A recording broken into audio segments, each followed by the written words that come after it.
Welcome to the J. Scott Outdoors podcast. Today is going to be a fun episode with my friend Scott Ellis of, I believe, Mulberry, Florida. Scott, how you doing? Hey, Jay. I'm doing great, and that is correct. Mulberry, Florida. That is actually a town. You know, it's great to have you on the podcast. We haven't talked, I don't think, since last spring on the podcast. For those of you that don't know Scott, he's basically won every calling contest under the sun. I think he's got like 80 titles to his name. He's won 3 head-to-heads at NWTF. He's just a phenomenal caller, but more than that, he's an incredible turkey hunter. He's got an app out. He's got his own signature series calls that we're going to talk about. He's also, I believe, the pro staff manager of Mossy Oak. He's also with TSS. We're going to talk a lot about all of the different stuff that Scott has going on the podcast. But, buddy, before we get going, you've already been cranking for like a month killing birds. How's it going? Oh, my gosh, it's going fantastic. We're having a stellar season. I haven't even left Florida yet, but I think we've got like 8 different birds down. I myself have bagged an Osceola. Jake, my son, is tagged out with both of his Osceolas, and I've managed to bring some friends from out of state down on some public ground last weekend for the opener, not last weekend, 2 weekends ago, and all 3 of my buddies, 2 from South Carolina and 1 from Kentucky, all got their Osceolas, their first Osceolas, so that was awesome. So, yeah, we have been laying them down and having a great time, and birds are doing a lot of different things here in Florida. We've got a lot of crazy weather. It's been interesting spin on it. Had a lot of cooler weather for Florida. So the birds are in different phases of the breeding cycle. Every time I go to a different spot, they're doing something different. So it's been a real challenge, but we've had a lot of success. Scott, would you say, I mean, you've hunted all over, anywhere there's wild turkeys you've hunted. Would you say that the Florida Osceolas are as tough to call as any bird that you've ever worked, or would you say that there's other places or other states that birds are actually tougher? You know, the Osceola is, I would say, would be one of the harder birds to kill. I mean, people get all bent sideways about, well, Easterns are tougher, Osceolas are tougher. Not many people are going to claim Merriam's, Rios, or Goulds are tougher than Easterns or Osceolas. I mean, they're just, you know, you can call to them more. Let's just say this, Osceolas are the least, let me reverse that. Osceolas are more susceptible to overcalling than any of the subspecies. The hunting pressure is extremely high. They'll just flat clam up. Like if they hear too much, they're just done. No matter how they hang up, they hang up. Done. Okay. They just hang up. They're really, really bad about hanging up when you call to them a little bit too much. Yep. The terrain plays a role in that, and hunting pressure is a huge role in that. Even on private land that you hunt, you're going to get pressure. The places I get to go, the few places I get to hunt private ground, it's even pressured because it's hunt clubs and stuff like that. And then, of course, you go to public ground, and you've got all the pressure, all the human contact, all the hearing, all the calling all the time. So any pressure turkey is going to be tougher, in my opinion. But Osceolas, because of terrain, they're less flamboyant than even Easterns. And when I say flamboyant, I mean they just don't come in most times. Now, there's always an exception to the rule. I've had Osceolas come in strutting all the way in, gobbling their brains out. But as a whole, they're just sneakier. They're a little more wary. They're a little more less to just come in full strut. And, of course, like I said earlier, you don't want to call as much to them. You want to play hide and seek with them. You want to play cat and mouse a little bit more with an Osceola. I would say Easterns are going to be the second toughest that I've hunted, and I've hunted Easterns exclusively all over the U.S.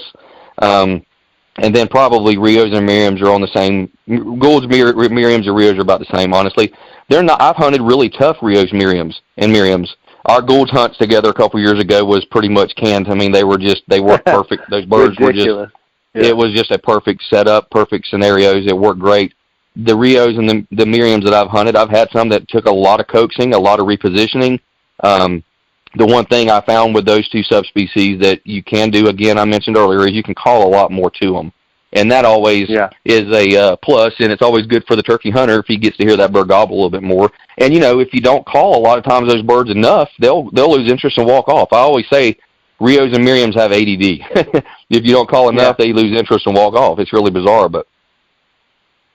So, I mean, you obviously came down and hunted Goulds with me, and you saw that the birds, basically, they never hear anybody calling. So that, I mean, the the ranchers, they don't even own turkey calls. So right. Then you talk about Florida, where they hear calling a lot, they get a lot of pressure, but they don't have those giant tracts of land like what the Goulds have, say, in Mexico, where they just go untouched. If you reverse that, where you had a huge chunk of land in Florida, I mean, just where they don't see or hear any calling, do you think that they would be as call shy, so to speak, or wary as they are? I mean, is it strictly a function of just human interaction their whole life? I think I think almost evolution plays a small role in it. Just, 30, 35, 40 years since turkey hunting really became popular back in the 80s. We'll call it 30 years, 35 years. I've been hunting, actually, 34. So I think evolution plays a small role in that human contact and the birds being a little wary. I think predators, the coyotes are very rampant in Florida these days. So that's also something I think, and I have theories about these birds that are being interacting with coyotes that were never around 30 years ago. Now, Goulds and Merriams and Rios have had coyotes around them their entire lives. That's something that they've been in contact with. They gobble at them when they howl. People use a coyote howler for a locator, and it doesn't seem to faze them. In Florida, I think that's something that has had an adverse effect on gobbling and their wariness. I've hunted turkeys on large pieces of property in Florida that was unpressured, and we kill them regardless, but I can still honestly say that you have to be a little more particular with your calling sequences and your setup. And the terrain plays another key role. A lot of Florida's really thick. Now, you do have live oak hammocks that are beautiful and open. You have a lot of pasture land that people don't realize in the state of Florida. But you also have tons and tons and tons of palmettos and a lot of undergrowth, and that causes those birds not to gobble as much, and they're a lot more sneaky, and they're looking and they're peeking because they don't want to get pounced on by a predator. So I think that's another reason that make Osceolas a little bit tougher, too. Scott, you have been pretty outspoken as far as not a proponent of decoys. Not necessarily, I've never heard you talk down upon other people using decoys, but you personally, you may have used them before, correct me if I'm wrong, but you typically don't use decoys. Is that a function of you just love calling so much and you love the art of calling that you want to trick a turkey with your call, or else you don't want it to happen at all? Talk a little bit about that, because I think, I think there's people that do like them and there's people that don't like them. I'm just curious, from your point of view, your perception and your opinion, why don't you use decoys? Right. Have no problem. People use them like they use duck decoys. That's just a staple of how they turkey hunt. They don't go to the woods without them. The short version is this, Jay. I started turkey hunting in like 85, and I hunted turkeys till about the mid-90s and learned to hunt turkeys without a decoy.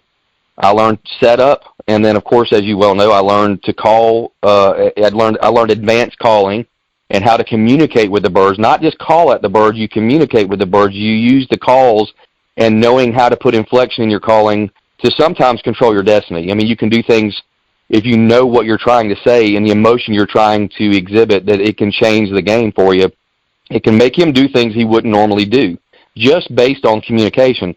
So like I said, for 10 years I learned to hunt turkeys successfully without them.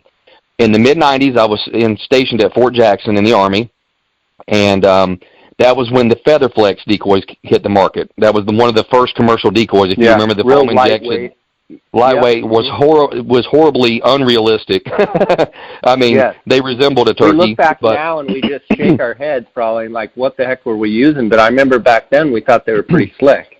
Oh, yeah, everybody did, because you could just fold it up, stick it in the back of your vest. It wasn't cumbersome to carry. But what happened with me is I said, man, this is the new hot thing. I'm not big on gimmicky stuff, but this just seemed to make sense because I have waterfowl hunted even before I learned to turkey hunt. I've been waterfowl hunting my whole life. And I love to duck hunt and call ducks over deeks. So I said, well, I got to try it. Well, bought a Featherflex hen and a Jake, and after getting on, a handful of turkeys, and putting that decoy up, I had these birds hang up, tuck their wings, and walk away from them. I did kill one gobbler on a Jake decoy back in the 90s. It was at a place where I had witnessed a gobbler run a bunch of Jakes out of a field and fight them and kick every one of them's butt. There's like 5 of them.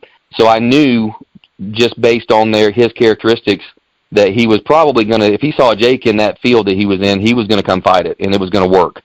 So, and it did, and that was the first turkey. I mean, I literally can count on one hand probably, and one of them was with you a couple years ago, decoys, Yep. And we probably didn't need to use that decoy. Those birds, we were going to call those birds right down to us anyways. But I had those turkeys lock up on those deeks is what happened, like I said, and I said, I don't need these things. I've been killing turkeys successfully for 10 years before these things came out. And when I had that negative experience, I totally went away from it. And at that point, I was already in love with the romance of just calling and communicating. That's what struck me. That's what enamored me with turkey hunting, was just the communication, talking. So that was I was already going against the fact of using a visual. But if it would have worked for me, Jay, I can honestly say I wouldn't be more of an advocate of decoys now. I don't harp on it. I'm not negative against it, or I've learned to be successful without them. And I had a little bit of success about 10 years ago with my buddy Steve Stoltz with some strutters. When the strutter hit the market about 10 years ago, I had a little success with that. And there was a hunt that's actually on Shane Simpson's show, Calling All Turkeys, in Wisconsin about 3 seasons ago, where we had birds skirting us. They went out into a field. They were gobbling. They were looking, but they weren't paying a whole lot of attention. I couldn't do anything with them. And Shane said, let me belly crawl that decoy using that cover and see if I can get it in their view without bumping them. And then I said, well, you do that, I'll Jake yelp. And Shane belly crawled that Jake decoy out, and I started Jake yelping, and it caught their attention, and it turned them. It worked. So there's definitely situations where if I had one, I might have tried it, but I don't even carry them. But at the same time, there's plenty of people that use them with great success, and that's what they use, and it works for them. And there's nothing wrong with that. I'm an advocate. Whatever works for you and whatever makes you happy, going out and turkey hunting. But literally those couple of stories, I mean, maybe one hand, maybe a hand and a half, I could count on the birds that I've killed with deeks over the years. And as you see, I kill a lot of turkeys, and it's just, I use setup and good calling and woodsmanship, knowing when to move, knowing when to get in front of them, knowing when to reposition, knowing when to throw the sound of the call a different direction, using the terrain to set up in the right ways around the bend of a road. If I'm on a field, I'm inside the wood line. I'm not going to set up on the edge of the field without a decoy, because simply put, the bird's going to know that he should see a hen standing there. If you go inside that wood line 20 or 30 yards, that gobbler knows he's looking, but he can't see the hen that's there, but he hears her.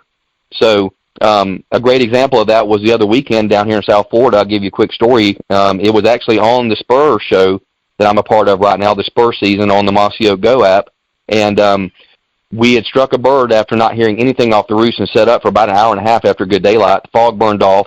We got a bird gobbling after we got up, and the bird, we got set down, and that bird come around the edge of the oak hammock. It was about 150 yards coming right at us. And when the bird started closing, I think I was able to get behind my camera and turn my head and yelp one time, and I think I clucked and purred once or twice.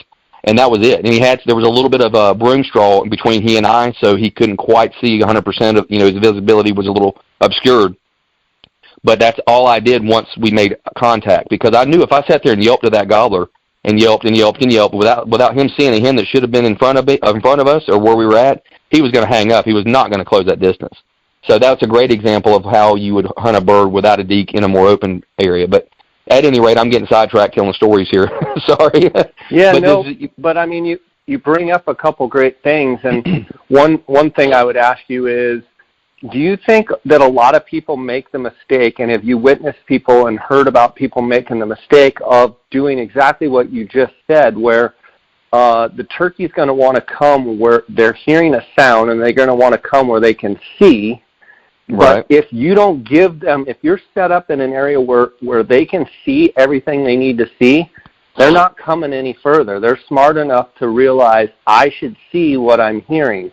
So do you typically, in most every setup, try and set in a position where they have to almost come seek you out, where they can't see 100 yards and go, I don't see it, I'm out of here? Do you always pretty much make them seek you out? Absolutely, 125%. Every single setup is that way. I give myself, and that's if you watch my show Hunt Quest on YouTube, you'll see most of the gobblers that I'm calling in are coming in looking. They're not locked in on anything. They don't have a visual.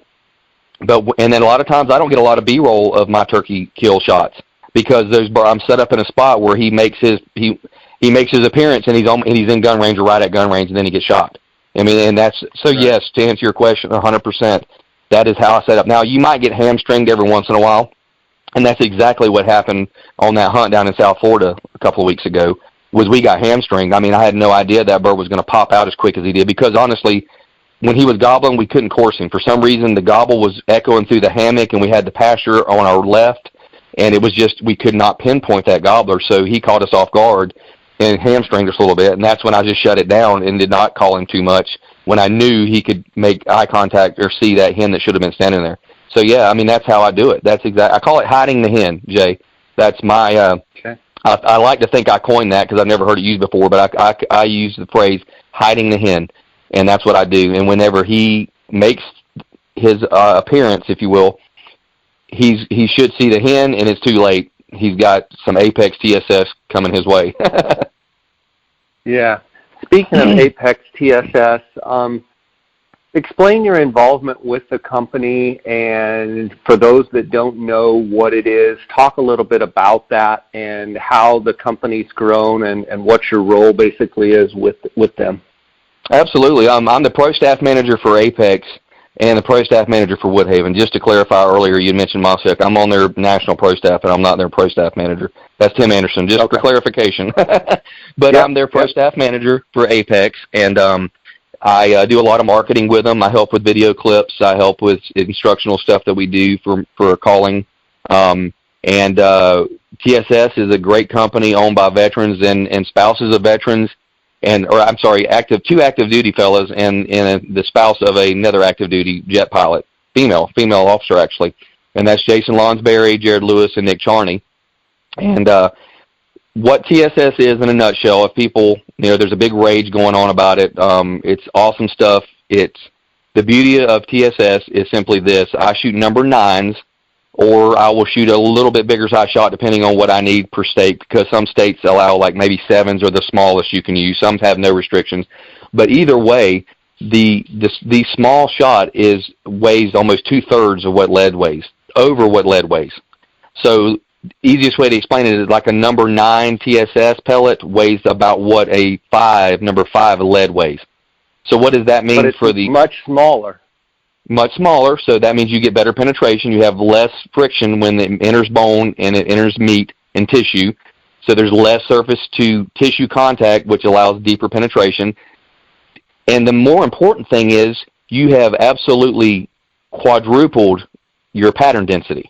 Think about it. You've got 5s that are 3-4, almost double the size of a 9. You're almost doubling the density of your pattern. So that works for any situation. If 40 yards is your magic range, if 30 yards, if 50 yards, you can extend the ranges on these shells a little bit. You need to go out and pattern your gun. Little quick piece of advice: pattern your gun. Make sure the thing is shooting true point of impact is centered, so you're not shooting high right, high left, whatever. If it does do that, then put a scope on it. Put a red dot or put adjustable sights on it. But it gives you the best pattern for your money, period. And it hits as hard as pellets that are almost twice its size. So you can't go wrong. People have a hard time grasping that, but it's just that simple. That little bitty pellet weighs as much as a much larger lead pellet weighs. So, and you have the velocity there just the same. We're running these shells at 1,100 foot a second, so they have plenty of penetration. They're carrying that energy down range, and it's just awesome stuff. Just give it a shot. Give it a try. What does TSS stand for? Tungsten super steel. Tungsten super steel. Okay, so and your preference is 9-shot, and are your groups at 50 and 60 yards way better than the old conventional shot? It is unimaginable. You just have to put it on paper, give it a shot. Just a quick sidebar: Indian Creek, great choke that runs great with the Apex loads. The True Glow Headbanger, an amazing choke that runs through the TSS, the Apex loads. Any non-ported choke runs really good, and I would say in a 12 gauge, around a 660 to 665 constriction is going to steer you in the right direction, without a doubt. So just try a box of it and see what you think. Now, You can have your tried and true lead loads that you've had great success with over the years. That's great too. But these shells, I mean, there's a big debate going on because call them close while y'all worried about shooting them at 60, 70 yards. Well, my take on that is this. When you buy a 7mm rim mag, do you go deer hunt and shoot a deer at 100 yards with a 7 mag? Does anybody do that? Well, you can. Well, you can, but does that make sense when you can if you can accurately shoot that weapon, you can kill one 400 or 500 yards if you're that accurate. Right. So why handcuff yourself? Why? Right. Not only is the pattern density there at the shorter ranges, if you can retain the downrange energy and keep that pattern tight, and you can cleanly and effectively, lethal. Yep. And just as lethal, then why not use technology? I mean, everybody's using all these realistic decoys, realistic camouflage. So we've got a load now that's tricked out, that's extending the ranges. 40 yards was the magical range because that was the furthest you could kill a bird back in the old days. If you were lucky, if you had a killer, you would get a good 40-yard pattern. Okay, and then turkey choke tubes came along, then Super X XX came along, and then Longbeards, then Heavy Shot, the alloys, and now, of course, TSS now. So I'm just saying, I'm not advocating you need to shoot a turkey that far by no means. All these birds that have been shot with me, like I said, 8 different turkeys, not one of them was over 40 yards. Not one single bird was, he was out there and I just Hail Married him. It's not like that. If the gun holds the pattern and it's effective to 50, 60 yards and it does it, then you know what? If you have that one that hangs up that one time, then you can cleanly and ethically kill him and kill him. I mean, it's all about calling them close, trust me. And another disclaimer is if you're going to go out there and put a red dot and you know your gun is holding these awesome patterns past that 40 yards magical range, carry your rangefinder in your turkey vest. Carry your rangefinder. I take it out of my bow pack and put it in my turkey vest as soon as turkey season comes in. And every time I sit down, I will take my rangefinder out and I'll range landmarks to know where I have my absolute range is going to be for my gun. Yep. And that way I know I don't take too long of a shot because I am shooting apex and I'm shooting these loads that are hot and they will carry a better pattern. So just a few things. I mean, like I said, you do what makes you happy, but you cannot knock the use of technology to help you become more successful. We do it in every other aspect of every kind of hunting. Remember when bows used to shoot 200 foot a second? That was fast. Now we're shooting 320. Should we not be shooting these fast bows and these flatter shooting bows? That's not fair, because before we could shoot them 30, and now I can kill it there at 60 yards with my bow if you don't drop the string.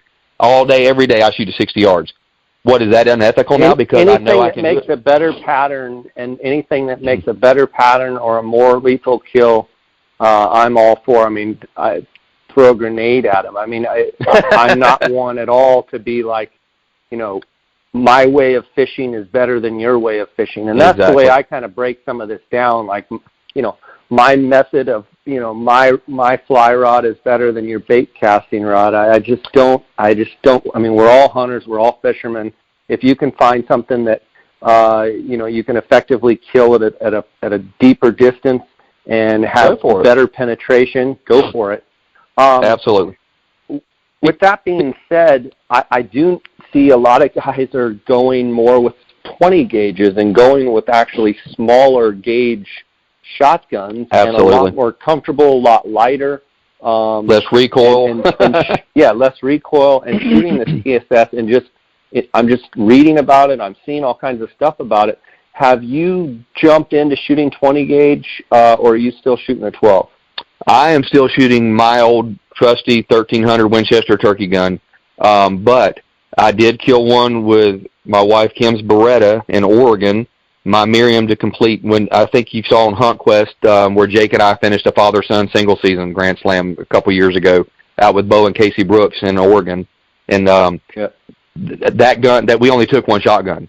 And Jake was sharing my tags. Jake had to shoot a Rio and a Miriam. We made that happen. And then the last day, I was able to pull it off with a Miriam as well. And we were shooting the Beretta with an Indian Creek choke, and it was those amazing patterns. Now, Jake won an 870 youth model pump at a clay shoot. He won it because he was the top youth shooter. He shot 33 out of 50, I think. It was pretty awesome. And he won this gun, so we drilled and tapped it. We put a Picatinny rail, a True Glow Picatinny, and put the True Tech True Glow red dot on it, and the headbanger choke.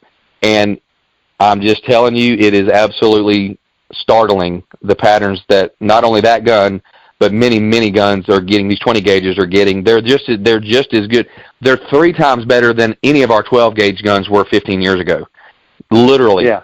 And they will often compete with a lot of the 12 gauges now. And the load that Jake's shooting is a GT3 Apex number 9, and it's an ounce and 5/8 of number 9 TSS and his load. And it is, I'll text you some pictures offline after we get done today, but it is amazing. And that little thing weighs 4 or 5 pounds. It's short, it's compact, Easy and it actually carry, does not kick. It does not kick. It has a, 870s have a steel receiver, so it adds a little bit of weight to it, but which helps with the recoil, and the recoil is very manageable. Jake is right now 5'2", 5'3". He's 100 pounds, and he shot both turkeys with that setup that we did for him this year. So he's loving it, and I could see him carrying that as he gets older. Honestly, I could see him. Yeah. I could see me going the other direction, and a lot of grown men are going to that lighter, compact, less recoil, just as effective patterns. So, speaking of Jake, your boy Jake Ellis, how's he doing? He's doing great, haven't buddy. Seen him around. Doing great. Yeah, he's doing great. He won the Pulse, as you know, 2 years ago. I think he was 10. Yep. It was the last year he could call in it, and he won it. And he's just taken a step back from competition calling, and he's fishing a lot. And, of course, we're turkey hunting now, but he's big into fishing. He's discovered girls.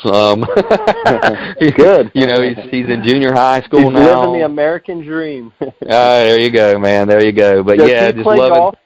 it. He does play golf with me, absolutely. Yep, we play golf together. We'll be doing a lot of that here in the coming months as turkey season winds down, which is far from that now. But, yeah, the summertime we play a lot of golf. We're going to do a lot of fishing, and he's just an absolute he loves hunting more than anything in the world. He loves to hunt and fish, and he likes sports as well. But the calling competition thing, he did it. I think his dad did it for a while, and then he did his business. He's a Grand National champion. He always will be, and he stepped away from it. I'm not going to push him into it. He still calls now better than most men I know anyways, with mouth calls and friction calls. So, he has a great set of skills already in place to carry him the rest of his turkey hunting life. So, he's good to go. Maybe one day he starts calling again. I don't know. I have no idea, but I would never push him into it. So, yeah. Well, I mean, the reality, like you just said, he has enough skills. He has enough calling skills to last him the rest of his life. And it's one of those things, as you know, being a competition caller, and you've done it so much. I mean, there is a point in time that it can get overwhelming, and I'm curious just your thoughts on, can you do it so much that it creates somewhat of a burnout? And have you seen, other friends and such of yours out on the circuit that just, they do it so much all year round, and to be, competitive anymore, you've got to do it nonstop. That right. They have a 4, 5, 6, 7, 8 year run, and then they're just sick of it. I mean, and to me, it's kind of sad. Just in theory and in general, thinking that someone's so into something, they do it so much and go so hard with it, and then it kind of, they kind of lose the love for it. Yeah, I've seen. I mean, a name comes to mind right now, and that's Hendershot, Shane Hendershot. He had his run for 7, 8, 9 years, won a couple Grand Nationals, and we had conversations. He just kind of got burnt. He wasn't finding the desire to practice like he used to, and if you don't, you're going to get left behind. I mean, you're going to lose that edge, that polish. And I'll tell you, Jay, I mean, I've got so much going on with all the cool things I'm doing, and I'm blessed and very fortunate, and I've worked hard for everything I'm doing in the industry. But it's just finding the time is getting harder and harder to find that practice time. And I've had quite a bit of success, if you will, on the calling circuit, and I'm still in it. I'm still on top of my game. I've had a great year as far as I'm concerned on the stage. Won a couple titles. I did fine. Just didn't let myself know that I'm still competitive. I think you kind of know when you get to that point where it's like, I want to win the Open. That's my last goal. My last bucket list is to win the Open. I finished second a couple years ago. I've been fourth. I've been third. I've been fifth twice. I mean, I've been close, really, really close. And so it still has a little drive in me. And I still go to a few contests a year just to make sure I'm not losing the edge. And two, because I love to go do it and see friends that I only get to see a few times a year. So that's all, the camaraderie is a part of it as well. And then I've got a couple buddies in Florida that are still calling.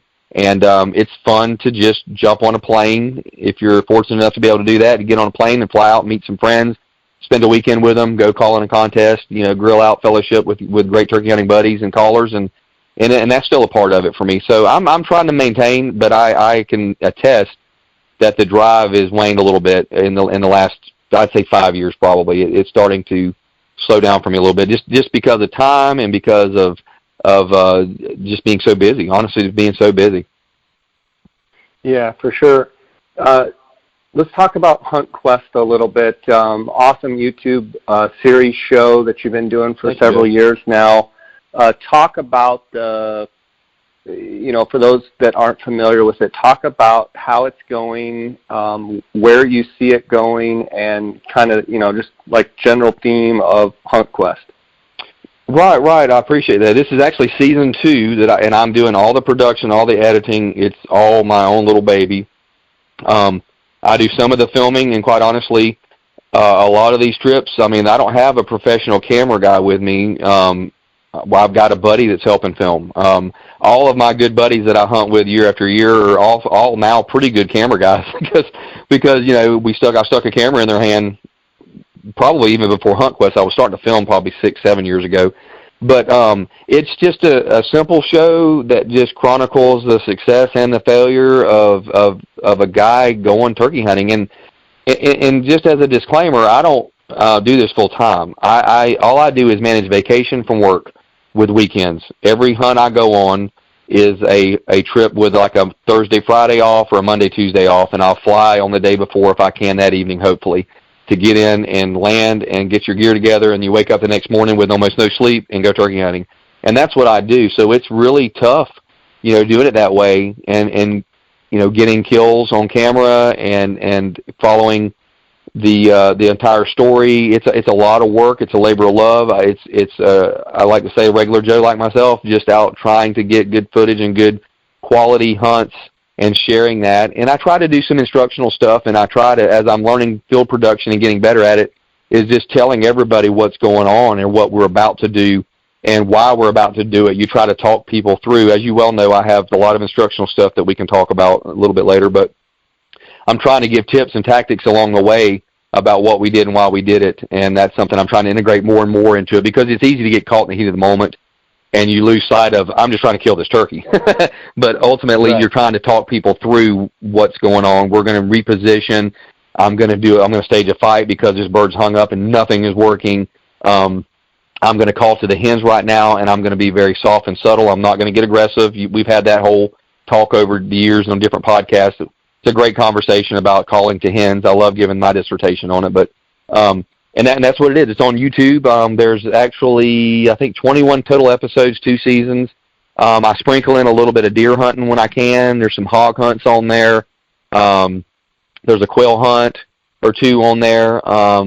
Hopefully going to film a elk hunt one day. That's another one of my bucket list is a elk with my bow, and I want to bugle him in or cow call him in because I can do pretty much any of the sounds. A guy.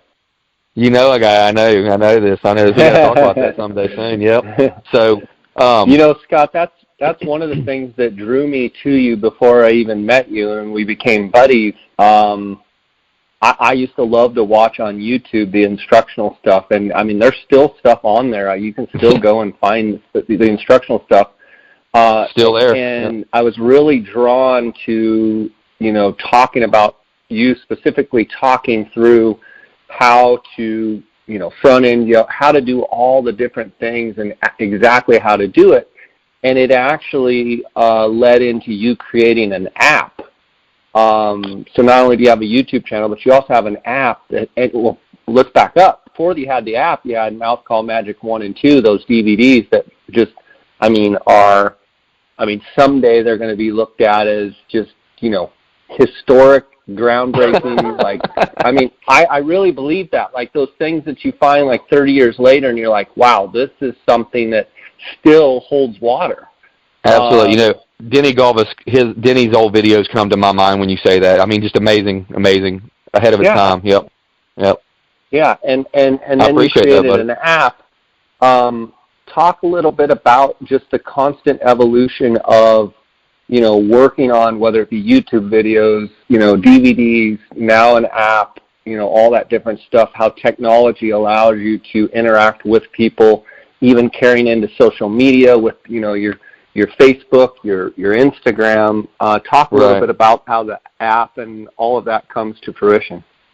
Yeah, I mean, it's so funny. The instructional YouTube clips you're talking about will probably be there, I hope, long after I'm gone. You know what I mean? Maybe in 50 years, those things are still there, and people can go back and watch them. You know, and those were almost 10 years ago, and they were filmed with a little Polaroid still camera that had a video function on it, and it's horrible quality, but the instruction is there that you're talking about, that you probably where you first saw me on, actually. And that's my goal when I started doing that was simply this: if I can take a hunter, and quite honestly, people are busy, people don't often become competition turkey callers. There's a small group of people that don't compete that are really, really, really good callers. They love to practice, and they probably do it year-round. They just don't compete. And then there's more of the turkey hunters that they love it, but they just don't run their calls. They don't practice. And the goal when I was starting to do these videos almost a decade ago probably was, hey, you know what? If I can help a guy learn to call a little bit better, be a little bit more successful in the woods, and he goes out and has a little more success in the woods, what is that going to create? If that guy goes out there and starts having success because of something I did, what is that hunter going to end up doing, Jay? He's going to pass it on to other people because he enjoys it. He's going to continue to hunt. He's going to pass it on. Exactly. And that's kind of where I thought about, man, we got to get people involved. I know it's like faux pas for a turkey hunter to want to have more turkey hunters, but quite honestly, we need all we can get to make sure the longevity of hunting and the legacy and the heritage that we know as turkey hunting and deer hunting and everything for that matter, but we want to continue that, and the only way to do that is in numbers. And that's kind of where it started, with YouTube clips. From there, I go, you know what, I can do this a little bit better, and I can give more detail, and I can have one chapter DVD that's going to break all this down, and was the creation of Mouth Call Magic. And then Mouth Call Magic 2 went a little more into detail, running 4 different styles of cuts. It's a split V, a combo cut, a ghost cut, and a batwing. And not only teaching all the turkey sounds on 4 different calls, I also teach 3 different yelps, 3 different styles of yelping. So that's doing, and believe it or not, they're still selling. We mailed 7 of them out 3 days ago. I mean, they're still selling. They're doing great. The app came about 2 years ago. A group of guys approached me. They're big elk hunters out in Idaho, and Got Game Technologies. They go, hey, we have the elk nut. Paul Medell is his name, the elk nut. I think you probably know who that is. He does the elk nut app, which with the same group of guys, the same company, Got Game Tech. Excuse me, I'm having some allergy issues here. They put together the elk nut. They go, we want to do a turkey one. And it's really awesome because these guys are relatively newbie to turkey hunting. So they had watched my same video instruction. They followed me on social media, saw the success, heard me call. We want you to do this for us. We want you to do it. So I'll explain in quick detail. It's an amazing app, Jay. This thing has wild turkey vocabulary. It has, I think, 8 different sounds, okay? All the main sounds you want to learn as a turkey hunter. It has audio of the wild turkey giving these sounds. On top of that, it has me giving the audio on a mouth call and giving audio on a pot-style call. From there, there's video instruction of me doing the mouth call and the pot call, okay?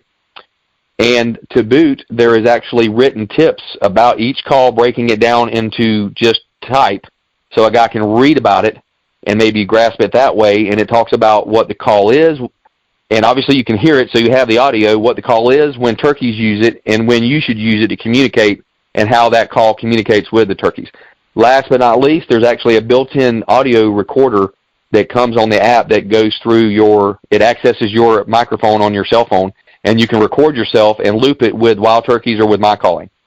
So there you have it. I mean, that's the whole app in a nutshell, and it's just chock full of all this information about the call, when to use it.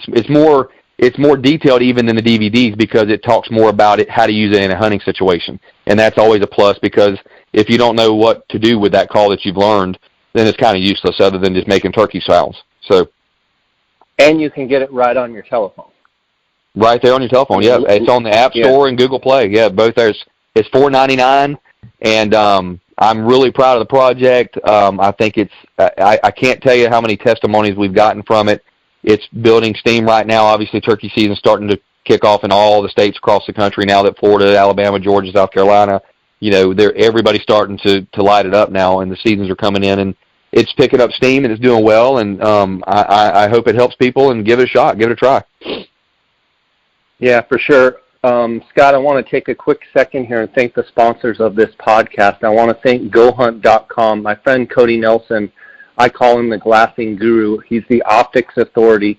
He is the optics manager at GoHunt.com Gear Shop. If you guys have any binoculars, spotting scopes, rifle scopes, tripods, anything to do with glassing or optics, give Cody a call at 702-847-8747. That's extension 2. He will answer those calls directly, or you can email him at optics@gohunt.com. I want to thank GoHunt for their sponsorship. Also remind you guys, we're in the springtime, which is application season across the West. If you are not a GoHunt.com insider member, it's the best Western hunting resource tool out there. You go to GoHunt.com/JScott. You're going to get a $50 GoHunt Gear Shop gift card just for signing up. I also want to thank KUIU. That's KUIU. KUIU Ultralight Hunting. You can check them out at KUIU.com. KUIU is the gear that I wear on all my hunts. I want to thank them for their sponsorship. I also want to thank CanyonCoolers.com. If you use the JScott19 promo code, you're going to get a 10% discount. I also want to thank Phonescope.com. If you use the JScott19 promo code, you're going to get a 10% discount. And last but not least, OnXMaps.com. If you use the JScott19 promo code, you're going to get a 20% discount. Scott, one thing that we need to talk about for sure is you've been with Woodhaven Custom Calls for a long time. And that company has 10 years, and that company has really done well. It's become a household name for any turkey hunter. Talk a little bit about your role with Woodhaven, and then I want to specifically ask you about this new black mouth call that I'm hearing so many people just loving. I haven't gotten one yet, but I've heard so much great things about it. So talk about Woodhaven, your role with Woodhaven, a little bit about the company, and then talk about the design of your different calls over the years and what's led you to the black call that got so much momentum.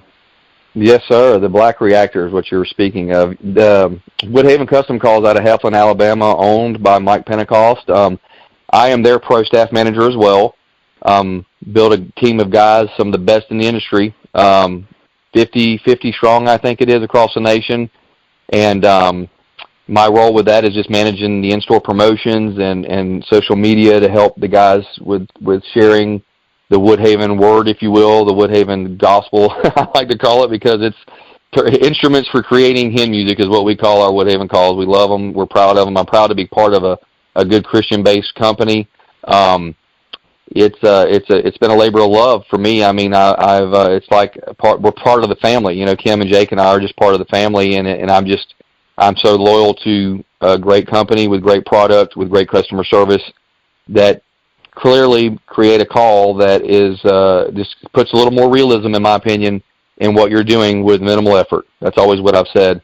My other roles with Woodhaven is I do a lot of the marketing stuff with Mark Scroggins, do a lot of the instructional videos and the demonstration videos of the calls. I run a lot of the calls for them and provide a lot of content for the pages, the web page and for the Facebook page.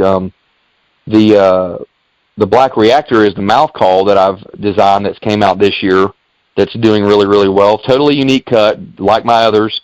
It's something I came up with. I can't even describe it other than if you look at it, the top reed looks like it has a turkey track on it. And but it's not as it appears. There's little modifications that we do to that call to make it as versatile as it is. It's really easy to get aggressive and hold that raspy cut note. At the same time, it's really easy to cluck and purr. You can tone it down, get the softer calls with minimal effort. It just cleans up really easy is the easiest way to describe it. It cleans up really well, but yet you put a little air to it, and then it brings the rasp out. So it's just very versatile, and it's just really easy to do. I mean, I've got guys that say they're going to use this thing on the stage and I've heard them run, and I'm like, wow, you run it better than I run the thing. That's all I can tell you, and I can run it. You know, it's just really easy. You can move your tongue right to left, left to right across the call, and because of the design, you can sound like about 5 different hens. The average guy can just shift his tongue a little bit and sound like completely different turkeys.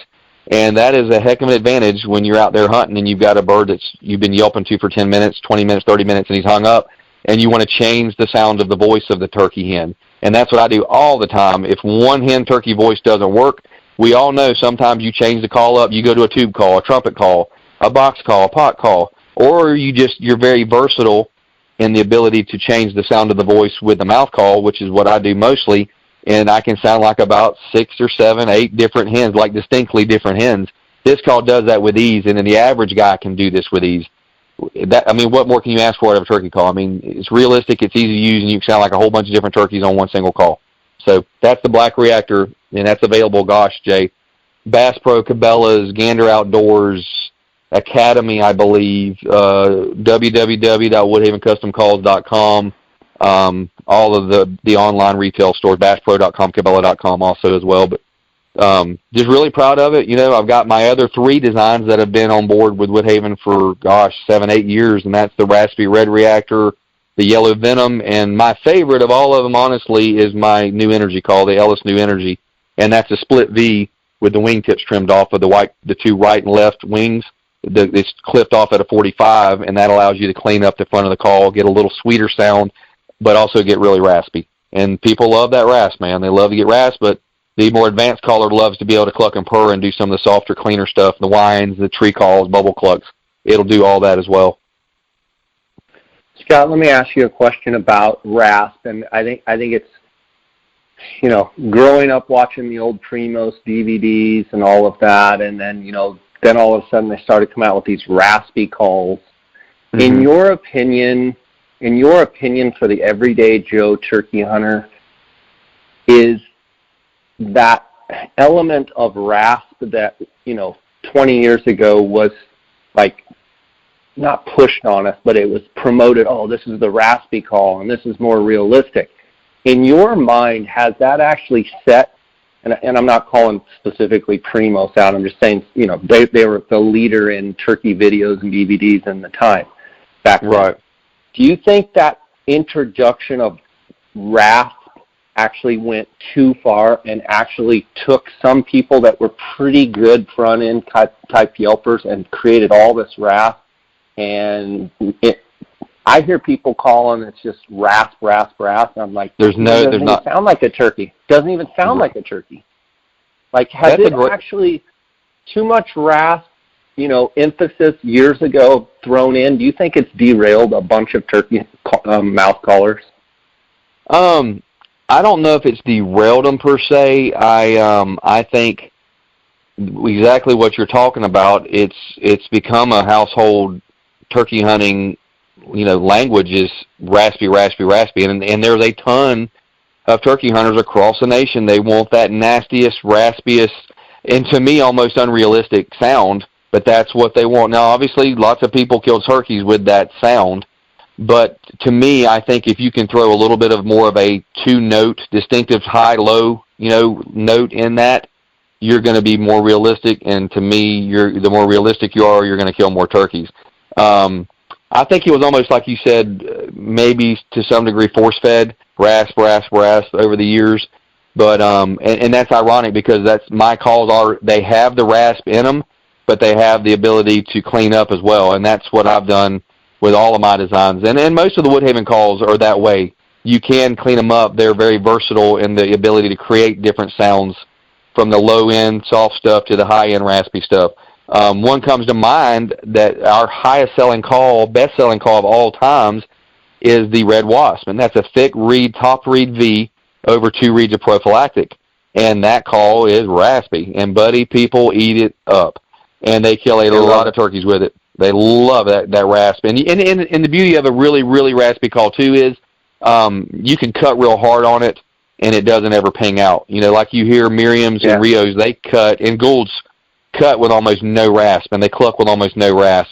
That call, you don't have to worry about that happening, which is actually segue to another great conversation, if we want to get into it, is the different, you know, turkeys. The language is the language, but they are distinctly, some stuff is distinctly different. It's the same short one-note call, but yet it may be raspy, bassy, more high-pitched, less rasp, more rasp, and it changes from subspecies to subspecies. So just a sidebar is I learned to do the bubble clucks that Rios, Miriams, and Goulds do years ago when I started chasing Grand Slams. And that high-pitched bubble cluck that they use is absolutely deadly on those turkeys, because I think a lot of turkey hunters don't know how to do it, and they just cut without the rasp like an Osceola or an Eastern does, and it's a different sound. It's a different rasp, if you will. As we've been speaking about rasp, it's not raspy at all. So, I don't know if you have a call way in there, but I might want you to demonstrate that. But before you do that, or while you're grabbing a call out of your vest or whatever, if you have one nearby. If not, it's no big deal. But I will tell you that when guys come to Gould's hunt with me and they say, hey, can I do the calling? I say, yeah, sure. 9 times out of 10, Scott, there's these sounds that come out that are just harsh. And they're like, well, that's how our Easterns, that, and I'm like, listen, man, like, in my opinion, these Gould's hens are just, nope. I mean, just sweet. A lot of front real front end, just, real clear, not a lot of rasps. I'm not saying they can't, but, and once I tell them, hey, clean it up a little bit and sweeten it up a little bit, they're like, and the difference in how those Goulds react when they sweeten it up is mind-blowing to me. Just watching these guys, I'm curious your thoughts on that, because I mean, you saw the Goulds and you've hunted Miriams and Rios quite a bit. I mean, are the guys that grew up Osceola and Eastern? Obviously incredible callers, but the sound is a little different. It is, and I think if you have the pleasure of getting to hear the hens, if you're fortunate enough to get to hear the hens that are local to that area, sometimes you'll hear slight similarities that you can mimic. And that's when I started copying. And I do have a mouth call here. I'll demonstrate what I'm talking about. Like Easterns and Osceolas, unless they're really, really soft tone calling, when they cluck, they're going to have more bass and rasp like so. Here we go. Eastern Osceola cluck.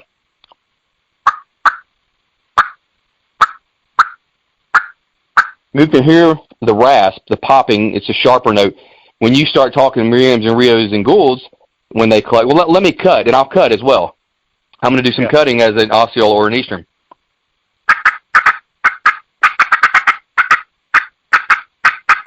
Okay, a little bit of cutting. Now, when you go to the other 3, Miriams, the Western birds, Miriams, Rios, and Goulds, you're going to almost hear none of that. 99 times out of 100, I don't know if I've ever heard any of them do it, and they're going to be that high-pitched pipping.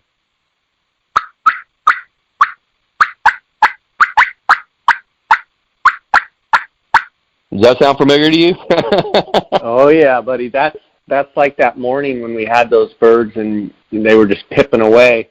And that's what I'm talking about. Like guys that come, they'll just be just abrasive cutting, and I'm like, hey, I never hear that with these schools. I never. And they're like, huh? And I go, that cutting. Oh, yeah. They don't. It's not that they don't like it. They're probably like, what the heck is that? Exactly. Like you're going to kill it. Right. Oh, yeah. I'm sure you're going to kill birds doing that, Jay, but I think why not do what would be even more successful? And to your point about the yelping the same way, and I'm not saying, we can't stereotype it down to a science. No. But I hear that the Miriams and Rios and Goulds that I've heard, they have a lot more front and more of a rolling yelp like so. I'll do what I would say is a generic standard, more Miriam, Rio-ish, Gouldish yelp like so.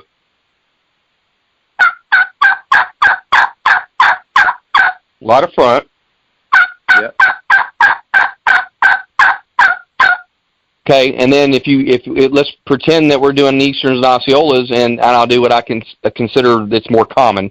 Like so, you're going to hear a little less front for the most part, and a lot more back end, honestly, is what I hear.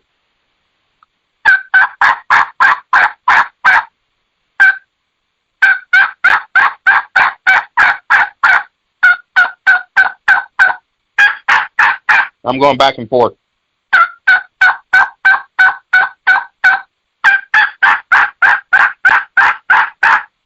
And that was me going back and forth between the two, yep. The three subspecies and the two subspecies. But, and again, you may go to Mexico this year and hear a raspy old nasty hen that doesn't sound exactly like that. We're using generalizations here.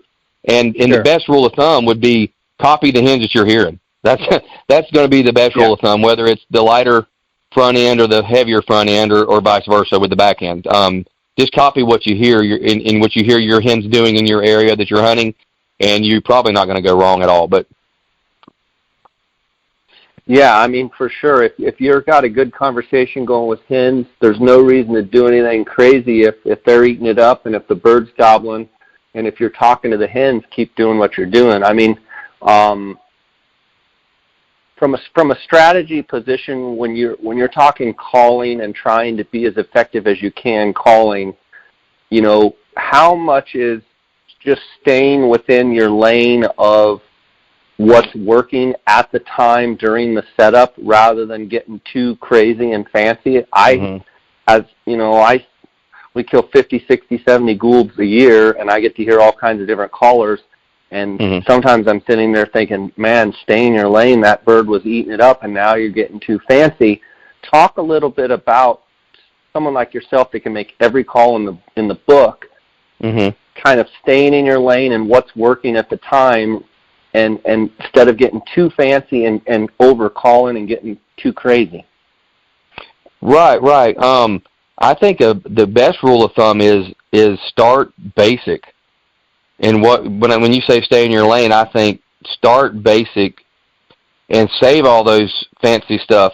You know, we call it fancy. Save the other communicating, the other vocabulary words, the calls, if you need them. Start with soft clucks and soft yelps and keep doing that. If he's coming, keep doing that.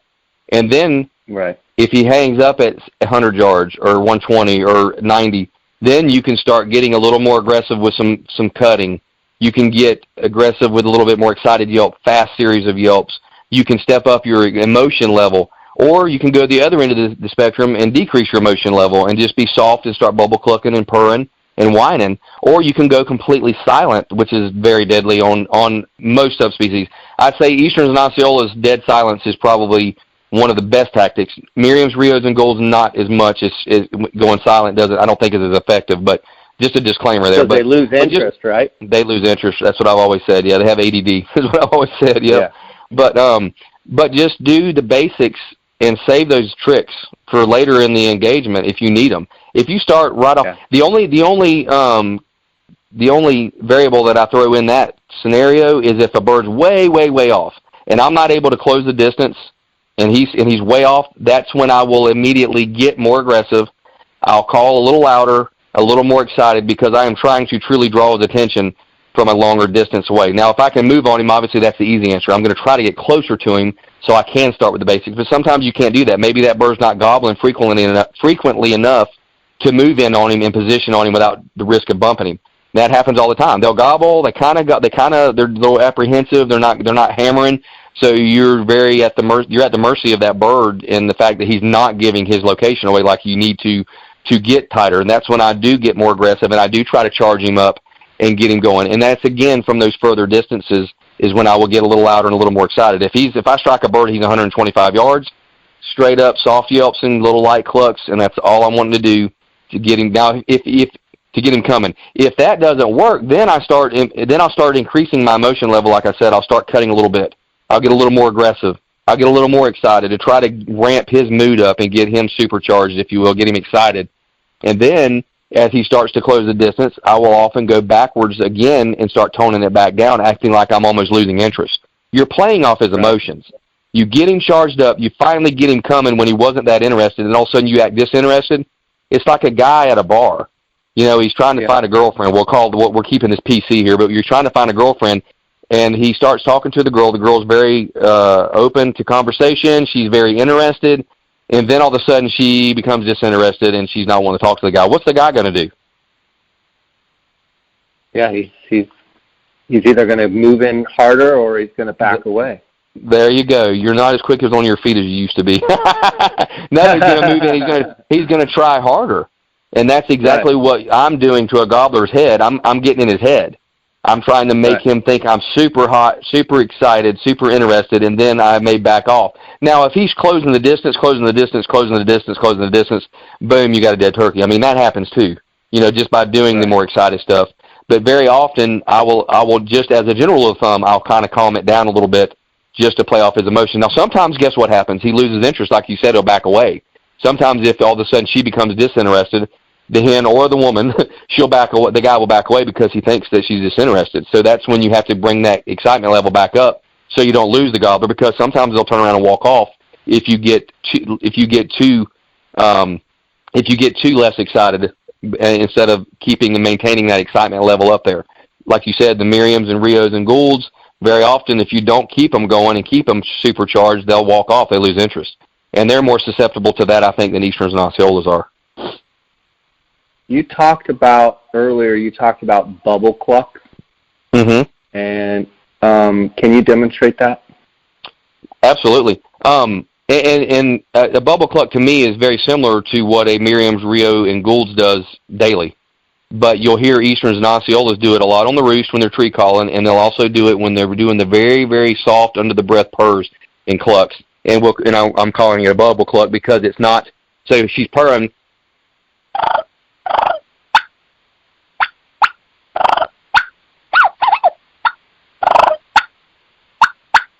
So that's the bubble clucks, which is very similar to the way a Gould's, Rios, and Miriam's clucks in general, as opposed to a more inquisitive cluck and purr, or even a more agitated cluck and purr, like she's trying to find another hen she hears, she's a little agitated. You're going to hear the bassier cluck, and this again is going to be Easterns and Osceolas.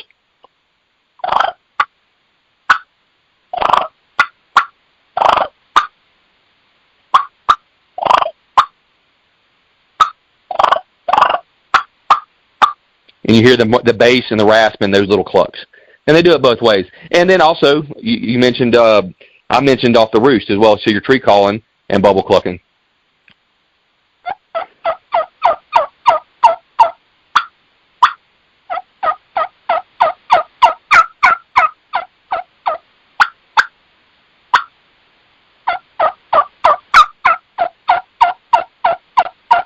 And hopefully this all comes across decent.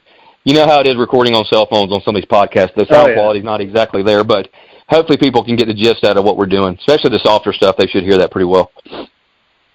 Yeah, for sure. I remember our afternoon, our Gould's hunt when we first got there. We went down there and you called that bird in, and boom, you got your bird, and then we roosted those birds. And then we went in the next morning, and I remember we got in there really, really early. They were gobbling like crazy. The hens were calling, and you kept looking at me like, and I'm like, not yet, because I knew what was going to happen. And I'm just curious from your perspective, and I've told this story before on my podcast. I'm like, Scott Ellis made a handful of calls, and those birds just flew down in our lap. Right. If you remember those birds, I mean, they flew down, and it was dark. In your opinion, do Easterns and Osceolas, will they spend a little bit more time in the tree? And was there a part of you that was surprised that those Goulds just piled out of the tree and came down so early? I mean, did you think there was going to be a more time frame of just up there in the tree and a lot of tree talking, and then they would come down in time? Were you kind of surprised how you made a few calls and boom, they were just all over us? I think and you can speak on the Goulds. You're the Goulds expert. I mean, is that common for Goulds to fly down that early like that? Well, part of me was like, don't call yet, Scott, because I know what's going to happen. That's why my question is, in your mind, you called a series of calls to them, and they basically came unglued and flew out of the tree and came right to us. My question would be, like, at home in Florida, if you'd have done the same thing, would they have stayed up in the tree a little bit longer? Because our Goulds typically, obviously, if Scott Ellis is calling you and you're a Gould, you're going to come. But well, thanks, buddy. In theory, though, do those birds spend a little bit more time in the tree, you know, doing their whole thing and then come down, as opposed to these Goulds you called and they came down basically? I mean, it was pretty dark. Yeah. I think as a whole, you know, a generalized statement for the Easterns and Osceolas, I think that they will come down based on, they may come down a little earlier if they can see their surroundings really well. As a whole, generalized statement here. More open areas, I think they would tend to come down a little bit earlier, where they, as long as they can see. If it's thicker cover, I think they tend to stay up in the trees a little bit longer. If obviously fog, they'll stay in the tree all morning sometimes. Just because I think I provoked those birds to come. They were like, that was a very well, but Jay, that was a very close-knit family of turkeys, and they know their voices. They know each other. They are a family flock, if you will. They are buddies and friends, and there was Jakes in that group, all those hens, the big boy that I'm looking at on my wall right now that's mounted, and he was obviously the boss gobbler, but when they heard me, they're going, who in the world is this hen we have never heard before?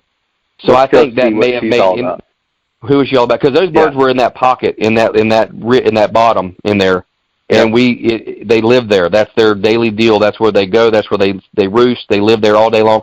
So I think that provoking, when I say provoke them, they were just truly looking for that new girl that was on the block.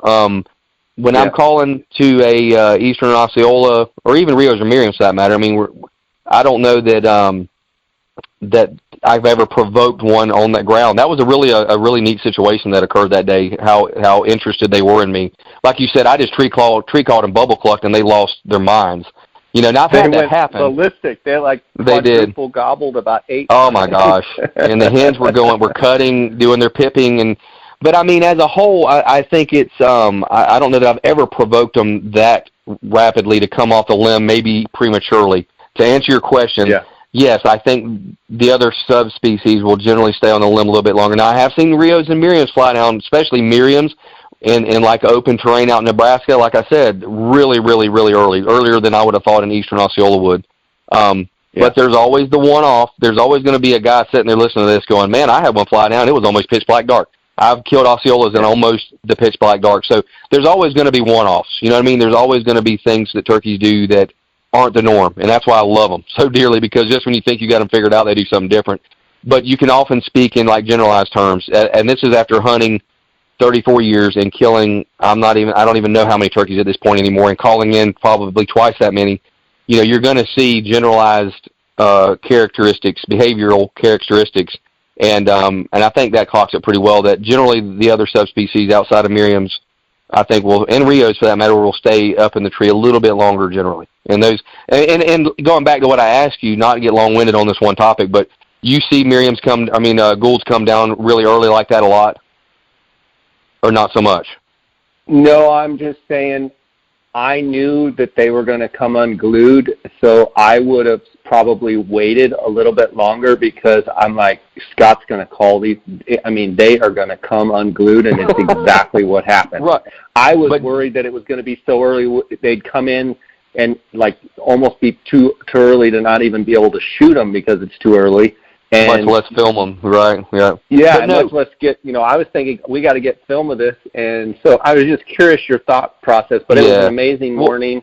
We had a crazy time. That was awesome. Yeah, well, again, do they do that commonly though, Jay? All the hundreds of Goulds you called in, I mean, did they do that, come down early, or was that a one-off for you too? Well, I would say that normally I would have waited a little bit longer before I even interact with them, because I would be afraid that they would come down too early and wouldn't be able to get film. I'll tell you a story. I had Billy Yargis come down last year, a different ranch than you went to, but came down, and his second bird we got in there. Billy and Hunter Haynes, one of my guys, had roosted them the night before. I remember we Hunter. got in there super early, in the dark, and got set up. And Billy, they knew right where he was, and same type of thing. That the bird was just gobbling. It's on my YouTube channel, and bird just gobbling. And Billy just started in on him, and Scott, this bird just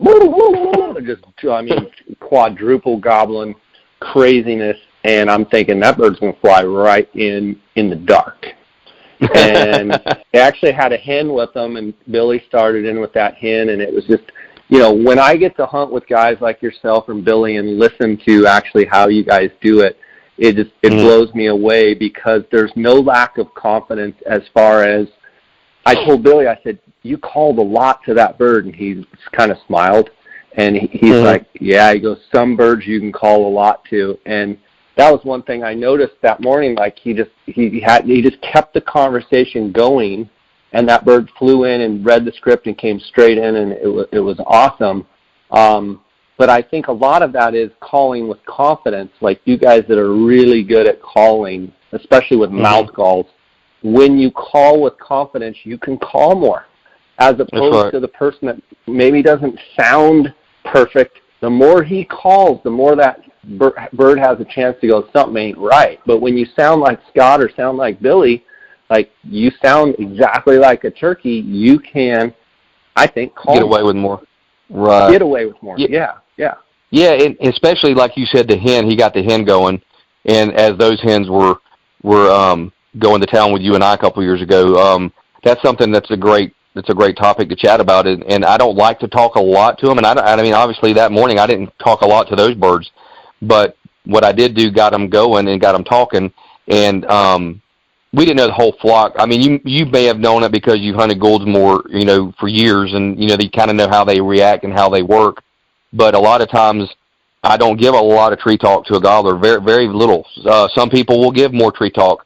I learned that for me, hunting Osceolas, growing up hunting Osceolas and Easterns predominantly, the more you talk to them, they tend to hang on the roost a little bit longer. The only exception to that rule, right?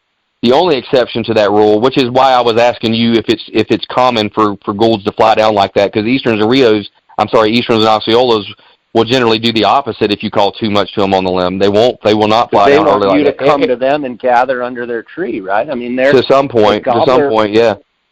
Yep. They're like, the only exception, stuff, you come over here to us. We're going to wait up here, and you got to show yourself and gobble. First. That's what I've seen on Merriam's a lot. That they'll just stay up in the tree and be like, okay, come to us. Right. And the only exception to that rule is if I've identified he has hens with him, and I can about guarantee that's why Billy probably talked a lot more to that gobbler and that hen on the roost, because he got her talking. That's when you realize they have hens. There's a very good chance he is going to fly down right with them, and you're out of luck. You're up a paddle without, or up a creek without a paddle, and so that's when I try to provoke Scott, the hen. To take that even further, not to interrupt you, but I hear people say, "Oh, they got hens. We need to shut up." I'm like, wait a minute. They got hens. Your only chance is to call and keep a conversation with those hens. Excellent. But it's funny how I see people do different things, and they go, they had hens, so I needed to shut up. I'm like, no, you needed to call more with hens on the limb, not less. Exactly. That's the exact philosophy I've had for 25 years. That's the only exception to the rule of over-talking to him on the tree. Because, all you can hope to do is provoke them like I provoked that Goulds flock 2-3 years ago, and provoke them to come and investigate the new chick that's over here. And, and sometimes it works. I think more times than not it doesn't work, but it's worth a shot. If you sit there and do nothing, they're definitely not going to be interactive with you. If so, why not give it a shot? And maybe they fly down and bring the gobbler right over to you. And it has worked. More times than not, it doesn't, but it has worked a few times. Otherwise, you just let him get on the ground and then try to call the hens when they get to the ground. They're all on the ground. That's where the game begins. To a lot of people that don't understand it, let them know where you're at, and then let them get on the ground. Then the games begin. Honestly, unless he's got hens in there with him on the roost, and they're talkative, and you can get them talking. Yep. Good stuff, man. Well, we could talk for days on this. I really appreciate you spending time. Absolutely. I'm glad to be here. And I want to just end and give you a chance to not only tell people where they can follow and learn more about you, but I want to kind of, I'm putting you on the spot here, I want to leave the listeners with one tip or maybe two tips, just general, whatever Scott Ellis thinks that people out there need to remember as far as turkey hunting, strategy calling, whatever it may be. Maybe it's a mistake that you see a lot of people make, whatever it may be. Like, what is one good tip you can give people in regards to turkey hunting that's going to make them a better turkey hunter? Number one tip, I could probably do this all night too, and we talked about all these new loads and all these amazing new chokes and sights and everything. Take your shotgun to the patterning board and ensure that you have an effective killing pattern and ensure that your point of impact is true. Guys have no idea how their shotguns shoot. They buy a new load, they buy a choke, it's the hottest new thing, they go turkey hunting. They have no idea if it's shooting high right, high left. Put your shotgun on paper. It's no different than sighting in your deer rifle or tuning your bow. You know, take the time to know that the gun is shooting true, because a lot of guys will go to the woods and they'll miss 2 or 3 birds before they finally pattern it and realize it was shooting 2 foot to the left, or they'll maim birds. Another great tip, and we've already talked about it, is just try to start with the basics when you engage any turkey. Even if it's a Merriam or Rio or Goulds that are more talkative than Easterns and Osceolas, start with the basics. Don't get too aggressive. Don't dump your bag of tricks out on the table right off the bat, or show your trump card, your ace in the hole, if you will. Start with the basics, and then only increase your excitement level or change your methods or your tactics up, whether you stage a fight or whatever, if you need to, because you may not even need to use that stuff. But if you throw it all out there too early, you have nothing left. The next thing is, don't be afraid to learn different devices and to master more than one type of turkey call. Learn to be proficient in 3 or 4 different calls, so that way you can change the voice of that hen. He may not like your hen that you like on your mouth call, but you may put that tube call up there, or pull that pot call, that crystal call, that box call out, and it strikes a nerve. About everybody that's turkey hunting longer than a few years has probably done it. They've changed calls, and the bird has done a 180 and then came back in. And when all you did was sound like a different turkey, it may have been a voice that was familiar to him. It may have been just a certain tone that made a big difference. So don't be afraid to learn and be better on more than one type of device of a turkey call. And that's 3. I mean, I could go on for days, buddy. To talk about me a little bit. You can find me on Instagram under Scott_C_Ellis. Give me a follow. Follow the adventure. It's a lot of fun. I'm always trying to put good content up and instructional stuff, and just make it interesting for people to follow along on the adventures.